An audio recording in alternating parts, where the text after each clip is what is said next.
ಶಾಸಕರಾಗಿರುವಂತ ಭೈರತಿ ಬಸವರಾಜ್ ಅವರ ಪಾತ್ರ ಏನು ಅನ್ನುವಂಥದ್ರ ಬಗ್ಗೆ ನೋಡ್ತಾ ಹೋಗೋಣ. ಬಿಕ್ಲು ಕೊಲೆ ಕೇಸ್ನಲ್ಲಿ ಶಾಸಕ ಭೈರತಿ ಬಸವರಾಜ್ ಅವರ ಹೆಸರು ತಳ್ಕಾಕೊಂಡಿರುವಂತ ಹಿನ್ನೆಲೆಯಲ್ಲಿ ಅವರನ್ನ ಕೂಡ ಇಷ್ಟೊತ್ತಿಗೆ ವಿಚಾರಣೆ ಮಾಡಬೇಕಾಗಿತ್ತು. ವಿಚಾರಣೆಗೆ ನೋಟಿಸ್ ಕೊಟ್ಬಿಟ್ಟು 2 ದಿನ ಕಾಲಾವಕಾಶವನ್ನ ಕೊಟ್ಟಿದ್ರು ಪೊಲೀಸರು. ಈ ಒಂದು FIR ಅನ್ನ ರದ್ದು ಕೋರಿ ಇವರು ಕೋರ್ಟ್ ಮೊರೆ ಹೋಗಿದ್ರು ಭೈರತಿ ಬಸವರಾಜ್. ವಿಚಾರಣೆ ನಡೆಸಲಿಕ್ಕೆ ಅನುಮತಿಯನ್ನ ಕೇಳಿದ್ದಾರೆ ಪೊಲೀಸರು. ಕೋರ್ಟ್ಗೆ ಸಲ್ಲಿಸಿರುವಂತ ರಿಮಾಂಡ್ ಅರ್ಜಿಯಲ್ಲಿ ಉಲ್ಲೇಖವನ್ನ ಮಾಡಲಾಗಿದೆ. FIR ರದ್ದು ಕೋರಿದ್ದಂತ ಭೈರತಿ ಬಸವರಾಜ್ ಅವರ ಅರ್ಜಿ ವಜಾಗೊಂಡಿದೆ. ಕೋರ್ಟ್ಗೆ ಹಾಜರಾಗಿ ಅಂತ ನಿನ್ನೆ ಜಡ್ಜ್ ಸೂಚನೆಯನ್ನ ಕೂಡ ಕೊಟ್ಟಿದ್ದಾರೆ. ಇಂದು ಭೈರತಿ ಬಸವರಾಜ್ ಕೋರ್ಟ್ಗೆ ಹಾಜರಾಗುವಂತ ಸಾಧ್ಯತೆ ಇರುವಂತದ್ದು. ಸೊ ಹೀಗಾಗಿ ಕೋರ್ಟ್ನಲ್ಲಿ ಏನಾಗುತ್ತೆ, ನೆಕ್ಸ್ಟ್ ಪೊಲೀಸರು ಅರೆಸ್ಟ್ ಮಾಡ್ತಾರಾ, ಏನು ಎತ್ತ, ಇದು ಸದ್ಯದ ಕುತೂಹಲ. ಇದ್ರ ಬಗ್ಗೆ ಇನ್ನಷ್ಟು ಮಾಹಿತಿಯನ್ನ ಪಡ್ಕೊಳ್ತಾ ಹೋಗೋಣ. ನಮ್ಮ ಮತ್ತೊಬ್ಬ ಪ್ರತಿನಿಧಿ ಮಂಜುನಾಥ್ ನಮ್ಮ ಜೊತೆ ನೇರ ಸಂಪರ್ಕದಲ್ಲಿ ಜಾಯ್ನ್ ಆಗಿದ್ದಾರೆ ನ್ಯೂಸ್ ಡೆಸ್ಕ್ ಇಂದ. ಮಂಜು, ಭೈರತಿ ಬಸವರಾಜ್ ಅವರ ಪಾತ್ರ ಏನು ಈ ಒಂದು ಪ್ರಕರಣದಲ್ಲಿ? ಅವರು FI ಆಗಿದ್ದರೂ ಕೂಡ ಇದುವರೆಗೂ ವಿಚಾರಣೆ ಆಗಿಲ್ಲ ಅನ್ನುವಂತ ಅದ್ರ ಬಗ್ಗೆನೂ ಕೂಡ ಸಾಕಷ್ಟು ಆಕ್ರೋಶಗಳು ವ್ಯಕ್ತವಾಗ್ತಾ ಇತ್ತು. ಬಿಕಾಸ್ ಸಾರ್ವಜನಿಕರಿಗೆ ಒಂದು ಕಾನೂನು, ಜನಪ್ರತಿನಿಧಿಗಳಿಗೆ ಒಂದು ಕಾನೂನು ಅನ್ನುವಂತ ಪ್ರಶ್ನೆಗಳನ್ನ ಹುಟ್ಟಾಕಿತ್ತು. ಈಗ ಕೋರ್ಟ್ಗೆ ಹೋಗಿದ್ರು, ಅಲ್ಲಿ ಕೂಡ ರಿಜೆಕ್ಟ್ ಆಗಿದೆ. What next? ಇವತ್ತು ಕೋರ್ಟ್ಗೆ ಹಾಜರಾಗುವಂತ ಸಾಧ್ಯತೆ ಇದೆಯಾ? ಪೊಲೀಸರು ಏನ್ ಮಾಡ್ಬೋದು ಅಂತ?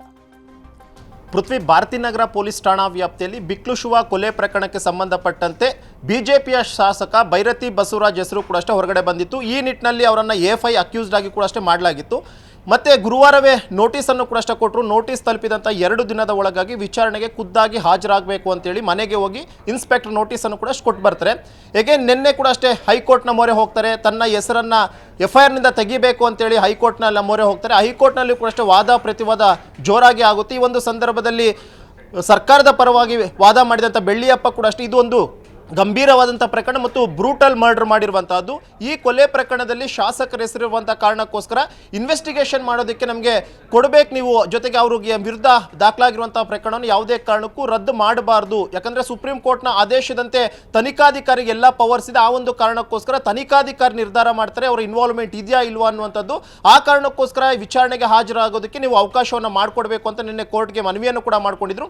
ಅದರಂತೆ ಹೈಕೋರ್ಟ್ ಕೂಡ ಅಷ್ಟೇ ವಿಚಾರಣೆಗೆ ಹಾಜರಾಗಿ ಇವತ್ತು ವಿಚಾರಣೆಗೆ ಹಾಜರಾಗುವಂತೆ ಒಂದು ಸೂಚನೆಯನ್ನು ಕೂಡ ಕೊಡ್ತು. ಅದರಂತೆ ಈಗಾಗಲೇ ಭಾರತೀನಗರ ಪೊಲೀಸರು ಎಲ್ಲ ರೀತಿಯಂಥ ತಯಾರಿಗಳನ್ನು ಕೂಡ ಮಾಡ್ಕೊಂಡಿದ್ದಾರೆ. ಅದರಲ್ಲೂ ಕೂಡ ಅಷ್ಟೇ ಶಾಸಕರು ಬಂದಂತಹ ವೇಳೆಯಲ್ಲಿ ಅವ್ರನ್ನ ಯಾವ ರೀತಿಯಾಗಿ ಪ್ರಶ್ನೆಗಳನ್ನು ಮಾಡಬೇಕು, ಜೊತೆಗೆ ಪ್ರಾಥಮಿಕ ತನಿಖೆಯಲ್ಲಿ ಯಾವೆಲ್ಲ ರೀತಿಯಂಥ ಸಾಕ್ಷ್ಯಗಳು ಈಗಾಗಲೇ ಸಿಕ್ಕಿದೆ ಅದನ್ನು ಇಟ್ಕೊಂಡು ಪ್ರಶ್ನೆ ಮಾಡೋದಕ್ಕೆ ಎಲ್ಲ ತಯಾರಿಗಳನ್ನು ಕೂಡ ಈಗಾಗಲೇ ಮಾಡ್ಕೊಂಡಿದ್ದಾರೆ.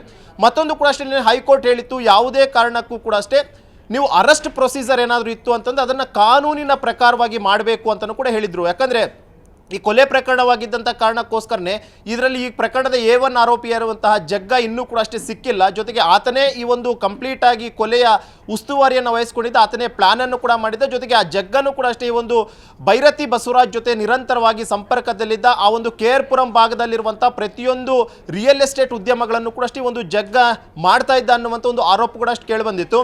ಈ ಒಂದು ಕಾರಣಕ್ಕೋಸ್ಕರ ಜಗ್ಗನಿಗೋಸ್ಕರ ಪೊಲೀಸರು ತೀವ್ರ ಹುಡುಕಾಟ ಮಾಡ್ತಿದ್ದಾರೆ. ಮತ್ತೊಂದು ಕಡೆ 5 ಜನ ಆರೋಪಿಗಳೆಂದರೆ 5 ಜನ ಆರೋಪಿಗಳನ್ನ ವಿಚಾರಣೆ ಮಾಡಿರುವಂತಹ ಸಂದರ್ಭದಲ್ಲಿ ಪ್ರಾಥಮಿಕವಾಗಿ ಭೈರತಿ ಬಸವರಾಜ್ ಹೆಸರನ್ನು ಹೇಳಿರುವಂತಹ ನಿಟ್ಟಿನಲ್ಲಿ ಅವರೇ ಹೆಸರನ್ನು ನಾವು FIRನಲ್ಲಿ ದಾಖಲು ಮಾಡಿದೀವಿ ಅಂತಾನೂ ಕೂಡ ಹೇಳಿದ್ದಾರೆ. ಆ ನಿಟ್ಟಿನಲ್ಲಿ ಭೈರತಿ ಬಸವರಾಜ್ಗೆ ಇವತ್ತು 11:30 ಸುಮಾರಿಗೆ ಪ್ರಕಾಶ್ ರಾಥೋಡ್ KG ಹಳ್ಳಿಯ ACP ಏನಿದ್ರೆ ಅವ್ರಿಗೆ ಈ ಒಂದು ಪ್ರಕರಣದ ಇನ್ವೆಸ್ಟಿಗೇಷನ್ ಮಾಡೋದಕ್ಕೆ ಕಮಿಷನರ್ ಸೂಚನೆಯನ್ನು ಕೊಟ್ಟಿದ್ರು. ಪ್ರಕಾಶ್ ರಾಥೋಡ್ ಕೂಡ ಈಗಾಗಲೇ 11:30ಗೆ ಎಕ್ಸಾಕ್ಟ್ ಆಗಿ ಭಾರತೀನಗರ ಸ್ಟೇಷನ್ಗೆ ಹೋಗಿ ಅಲ್ಲಿ ಭೈರತಿ ಬಸವರಾಜನ್ನು ವಿಚಾರಣೆ ಮಾಡೋದಕ್ಕೆ ಎಲ್ಲ ತಯಾರಿಗಳನ್ನು ಕೂಡ ಮಾಡಿಕೊಂಡಿದ್ರೆ.